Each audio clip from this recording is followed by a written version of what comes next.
അമ്മയുടെ പേരെന്താ? വീട് എവിടെയാ? വടക്കേക്കരയാ? ലോട്ടറിയാ?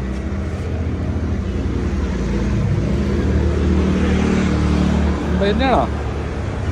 50-ൻ്റെയാണോ?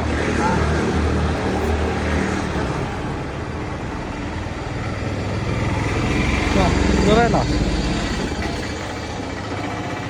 വടക്കേക്കരയാ? ഒരു കസേര കാര്യം കൊണ്ടൊന്ന് അറേഞ്ച് ചെയ്ത് തന്നു.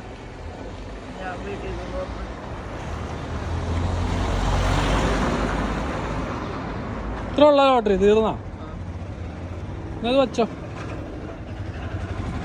വീട്ടിലാരൊക്കെ ഉണ്ടപ്പാ? ആ ആ ആ 2 പേരക്കുട്ടികളും മരുമോളും മാത്രമേ ഉള്ളൂ. ആ രാവിലെ വരുമോ ലോട്ടറി? വൈകിട്ട് ബസ്സിൽ കയറാൻ പറ്റൂല, ഓട്ടോ ആ എന്നാ ശരി.